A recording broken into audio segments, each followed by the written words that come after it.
Hello and welcome, fellow motorsports fans. It's been a fantastic few days of racing, and I'm here to tell you all about it. Today's highlights include the famous 6 hours of Watkins Glen, Formula E, DTM, and Italian F4. So let's not waste any more time. Off we go.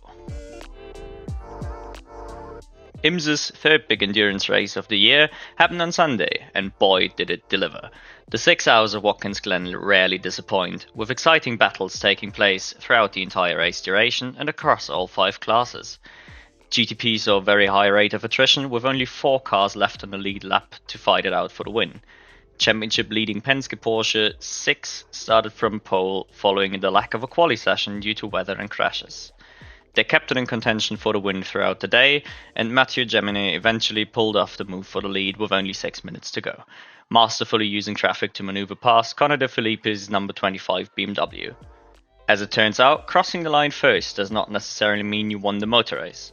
The Porsche's front skid wear was found to be less than 1 mm outside the legal tolerance, according to Penske Porsche's Motorsports themselves.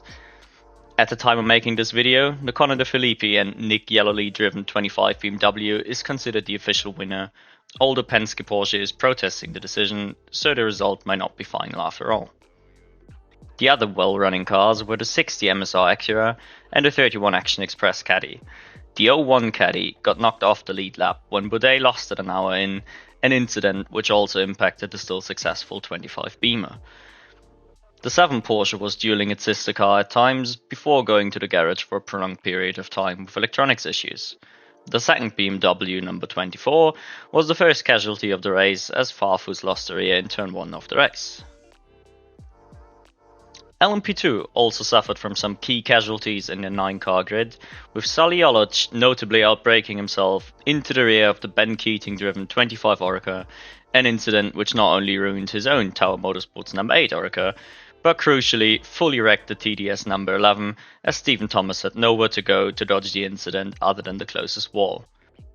The cars were all still win contenders at the time, only the PR152 recovered properly for a P3 finish, behind P2 Aero Motorsports 18 and class winner CrowdStrike 04. This means Nolan Siegel won the Indy next battle, although to me it was P2 Christian Rasmussen who managed to impress most during his stints. Unfortunately, the two were not really driving at the same time for a proper comparison. LMP3 unfortunately was exactly what we hoped it wouldn't be. The Riley Motorsports number 74 class win is largely overshadowed by an incident which managed to take out cars of 4 out of the 5 classes. With about 2.5 hours on the clock, Alex Kirby missed the braking marker in his 38 Performance Tech Motorsports Ligier, which led him to slide into the Iron Lynx duo of 63 and 42. The 63 in particular was one off, at the time, 2 real contenders for the GTT Pro victory, making the incident all the more egregious. Jordan Pepper posted after the race, "Ultimately just disappointed with what happened on track today, our race and chance at a victory destroyed by an incompetent LMP3 driver. The South African Lamborghini driver will surely be looking forward to the removal of the class for the next season. And just cause it is a tradition, poor Renger van der Zande in the cursed 01 got caught up in the incident as well." The incident should have really decided the victory in GTD Pro, as up to that point only the Vasser Sullivan Lexus number 14 was able to match the 63. Both GTD classes saw rather strong race pace from Lexus and Lamborghini overall.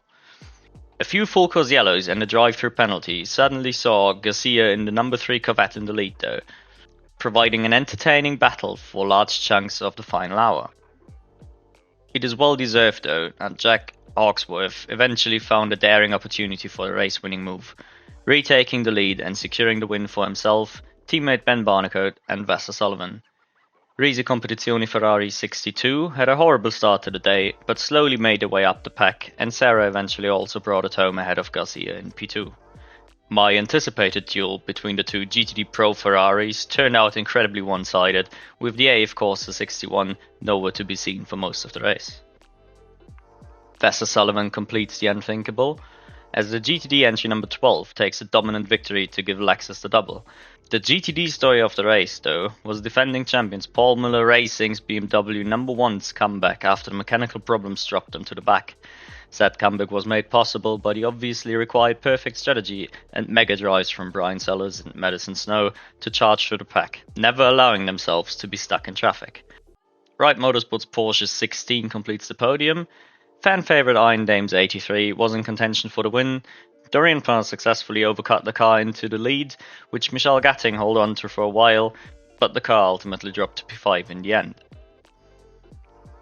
A major event like the 6 hours obviously saw major support category action take place as well.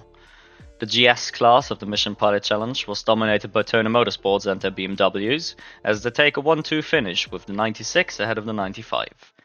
KMW number 5 takes the win in TCR. The Mazda MX-5 Cup was even more chaotic than usually, with Johnson and Rowland coming out on top respectively. Crucially for the championship, frontrunner Wagner binded in race 1, costing not only cash, but also crucial championship points. Porsche Carrera Cup NA saw a bit of a shake-up, as Riley Dickinson was not able to take a win for the first time this year, conceding the top spot to Hart and Martin respectively. And last but not least, the Wayne Taylor Racing number 1 kept up its perfect record by winning both races in the Lamborghini Super Trofeo NA edition. Staying in the US with an international series, Formula E was in Portland this weekend for the 12th round of the season. Envision's Nick Cassidy took the win ahead of Andretti's Jake Dennis and Porsche's Felix da Costa. Unfortunately for the championship battle, it is the wrong Porsche on the podium, while former championship leader Pascal Wehrlein was just about able to make his way into the points, following a horrible quali and a lack of progression during the race. Dennis thus just about takes the lead in the championship, but 1 point ahead of Cassidy, while Wehrlein falls 16 points behind in P3.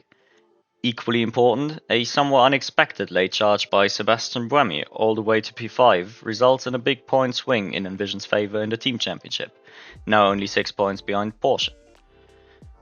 To have a brief look at a separate battle, Jaguar still struggles with the driver duo of Mitch Evans and Sam Bird. It is fair to say that Bird had an awful season so far, wrecking himself and crucially his teammate on more than one occasion. He was still not happy about team orders employed in the closing stages of this weekend's race, when he was asked to sit in P5 behind his teammate. Bird soon got passed by the likes of Buemi and Günther, which he understandably blamed on the team orders. Will more drama hinder Jaguar from challenging for the team championship? We'll find out in a few weeks in Rome. The German GT3 Championship has had its second round at Zandvoort this weekend.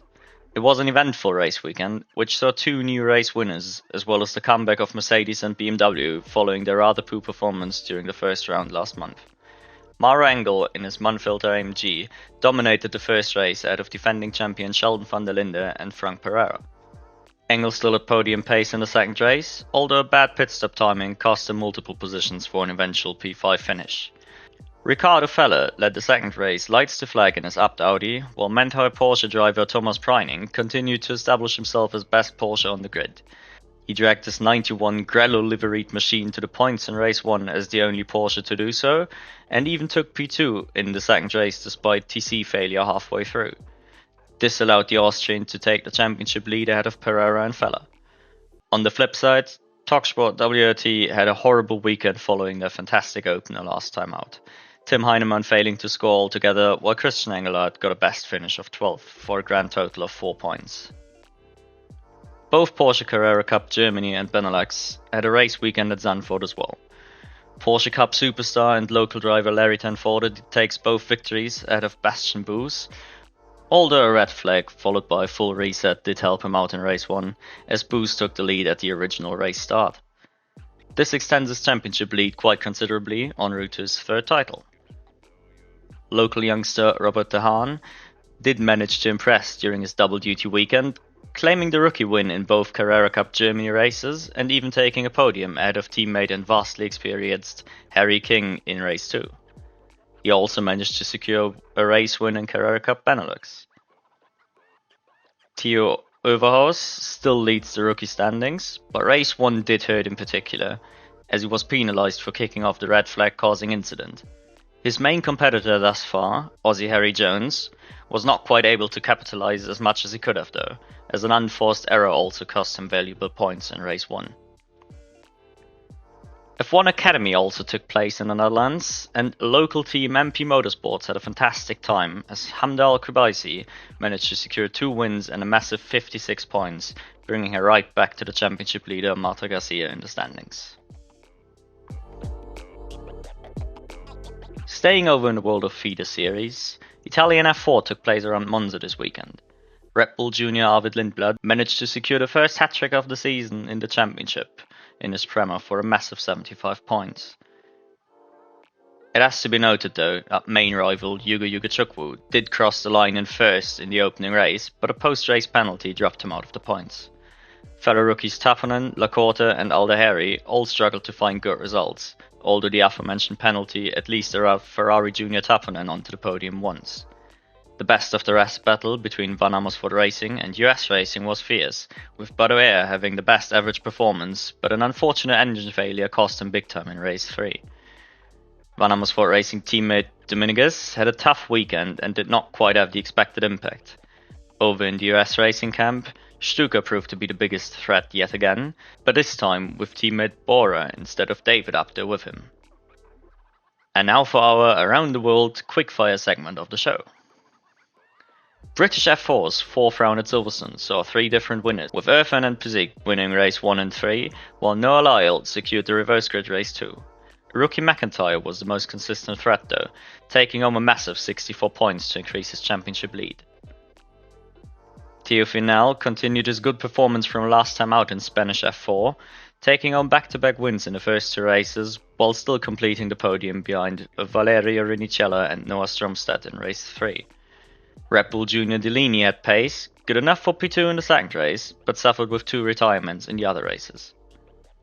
USA F4 saw 3 different drivers on the top step, as Costello, Soto Chiripa and Woodstoth all win 1 each at Mid-Ohio. The Formula Regional Americas grid has seemingly really found its pecking order, with Callum Hedge finishing ahead of Ryan Sheehan and Cooper Backlund for the second weekend running.